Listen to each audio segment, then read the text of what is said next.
Hey, we're at the beginning of Batra, Perak Aleph, Mishnah Aleph, first Mishnah in the first chapter of Masechet, Batra. Batra, remember, is the third Baba, the third gate in Masechet in Seder Nizikin. So each one, as we said, each of the three gates, Baba Kama, Baba Metzia, and Baba Batra, they're really one long Masechet Nizikim. But whoever ordered them divided it up so it would be more manageable. There are 30 chapters, so we just continue different laws. Now we're going to talk about laws of partnership. So we're going to talk about people who share a chatzer. A chatzer is a courtyard. And if you recall from Eruvin, the way they built their houses, I just took this picture, the one that I could find. So they were shared chatzerot, shared courtyards. It was really more like the townhouses that would all share a common courtyard. And the courtyard was where they cooked and where they sat. The houses were tiny inside. But outside, that's where they did all of their living. So that being the case, some people would want privacy. So the Mishnah says the following.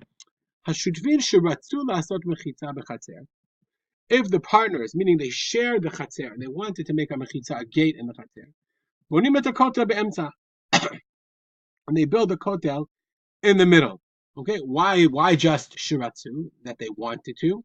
Okay, so the Batra says, listen, I made you a chart. The Batra says the following. The Batra says, listen, there are two kinds of chatzerot, or courtyards. What is a chatzer? She'en ba din chalukah. It doesn't have a din chalukah, meaning each shutaf doesn't have 4 square amot. I think 4 by 4, not 2 by 2.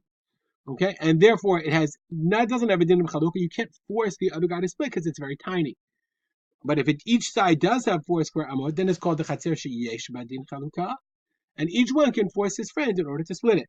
So here we say, so therefore, in our case it says ratzu because it's a small chatzer, and therefore each one en kol echad yachol lakuf et chaveru lachlok. They can't force each other to split it.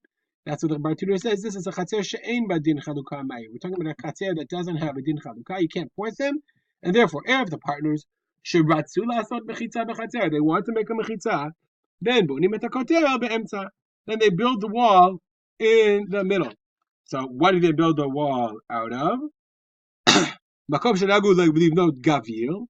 If they have the custom of building it out of gavil, which are unhewn stones, or gazit. Gazit are hewn stones, meaning cut carefully. Kfisim, Gati says kfisim are half bricks. Livenim, full bricks. Bonim. Okay, you do that. Hakol kiminhag medina.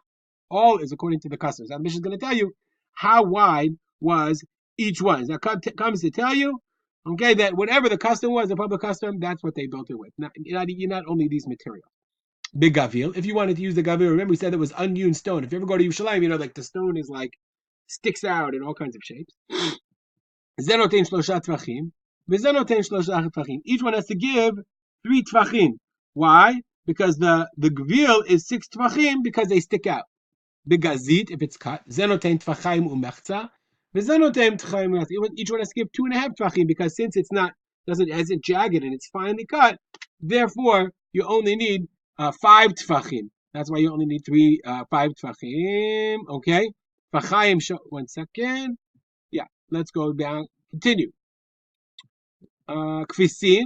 Remember we said kfisin are what kind of bricks? So krisim are half bricks. So then, zenotain tvachayim, v'zenotain tvachayim, b'lebenim, zenotain tefach umechza, v'zenotain tefach umechza. Lebenim bricks are 3. Each one is a width of 3, and you just stick the bricks down by their width, 3, then one next to each other. But krisim are half, so therefore you have to put a half, and then a half a tefach, and then a tefach of mud, of teat, of mortar to stick them together, and then another one. So if you have 1.5 plus 1 plus another 1.5, that's 4. And that's why kvisim, zenotain tvachayim, and the beinim, if they're whole bricks, which are probably more expensive, each one wants to give 1.5. Lefikach, therefore, im nafal hakotel, if the wall falls down, hamakom ve'avanim shel shneim, the place of the wall and the rocks belong to each one, even though they fell l'rishuta dechad mina, even if they fell in the possession of one of them. We would say, Kamash Malan comes to tell you that we know that the bricks belong to both of them and the place belongs to both of them because that's a minhag hamdina. We'll stop here. Dedicate our learning to memory of my father, Rav Simcha ben Yitzchak Kalman. Have a good day.